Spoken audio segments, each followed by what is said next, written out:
First, Masochist, their captain, cuts the waters in tiger, ship with beak of bronze. He brings 1,000 young men in a band come from the walls of Clusium and town of Cosi, with arrows and light quivers on their shoulders and deadly bows. Beside him sails grim Abas, all of his men in splendid arms, a gilded Apollo gleaming on his stern. 600 young men, expert in war, were given him by Populonia, the mother city, and Ilva, with her inexhaustible rich island mines of Calabian metal, sent out 300.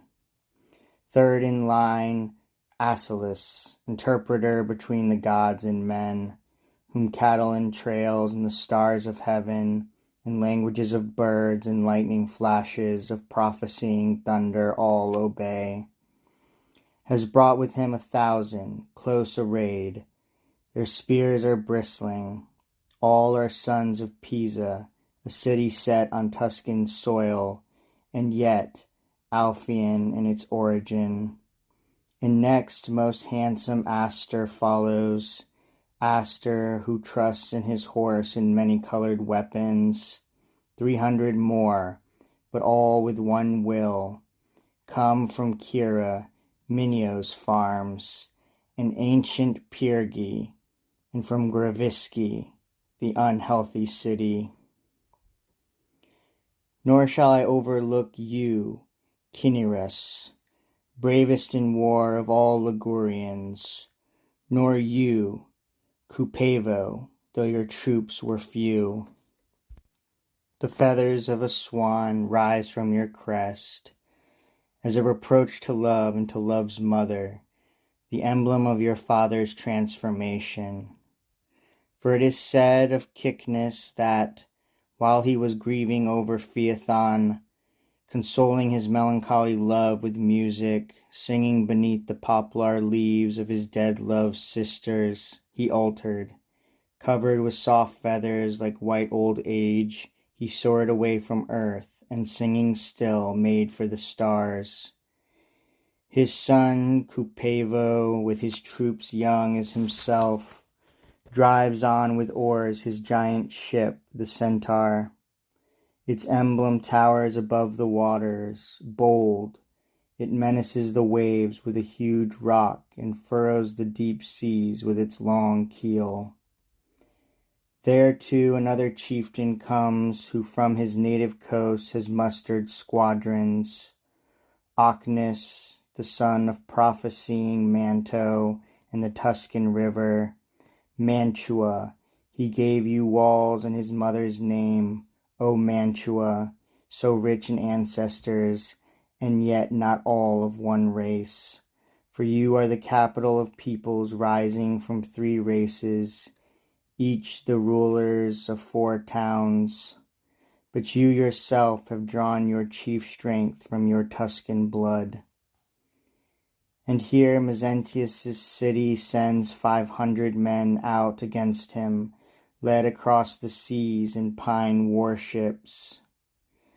Upon their prows is Mincius, the river god and son of Lake Benacus. He is crowned with gray-green reeds. And next Olistes, lashing the waters, comes on heavily. He rises to the stroke with a full 100 oars of tree trunks. The waters foam. The sea is overturned. He is carried by a prow that bears a giant Triton, one whose shell frightens the blue-gray seas. For as he swims, his hairy chest is human to the waist, but then his belly ends in fish. Beneath the breast of this half-breast, waves churn and foam. So many were the chosen chiefs who sailed in 3 times 10 ships to the aid of Troy, and plowed the plains of brine with prows of bronze. Now day had left the sky, and gracious Phoebe, in her night-wandering chariot, was trampling through mid-Olympus. At the helm Aeneas himself both steers and tends the sails. His cares have stripped his limbs of calm and rest. Then, look, across the middle of the seaway came a band of his own squadron, for the nymphs whom Cybele had made sea goddesses when she changed them from ships to nymphs swam on together, cutting through the waves, as many as once were brazen prows along the coast.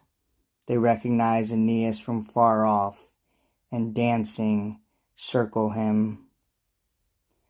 Cymodocea, most skilled at speaking, follows in his wake and grips the stern with her right hand, lifting her back above the surface. With her left she rows across the soundless waves below, and then she turns to the astonished king. Aeneas, son of gods, are you awake? Be up and ease the cords. Set free the sails. We are the pines of Ida's sacred summit, your ships that now are water nymphs. As Turnus, the traitor, harried us with flame and sword, reluctantly we broke your ropes and then went off in search of you across the seas. The mother of the gods was merciful. She gave us this new form as goddesses, to spend our life beneath the waters. But your son Ascanius is trapped by trenches and walls, hemmed in by spears and war-mad Latins. Arcadian horsemen, joined by bold Etruscans, are ready at their stations, and yet Turnus is set to head them off with his men, lest they join your camp. Enough, be up, and as dawn comes, command your comrades to take arms early, and take the shield, invincible, with golden borders you were given by the Lord of Fire. For tomorrow's light, if you believe my words are not for nothing, shall see great heaps of slain Rutulians. She ended, and at parting shoved the tall ship forward, using her right hand in just the needed force. It flies across the waters faster than javelin and wind-swift arrow, and all the other ships drive on more quickly. Anchises' Trojan son is mystified and marvels, yet this omen lifts his heart, and he prays briefly toward the high curved sky. Generous goddess of Ida, you, mother of gods, who take delight in Dindima and towered towns and lions yoked in pairs, now guide me in this coming battle. Goddess, make this sign favorable. Stride beside the Phrygian squadrons with your gracious step. He said no more. Meanwhile returning day rushed on with its ripe light and banished night.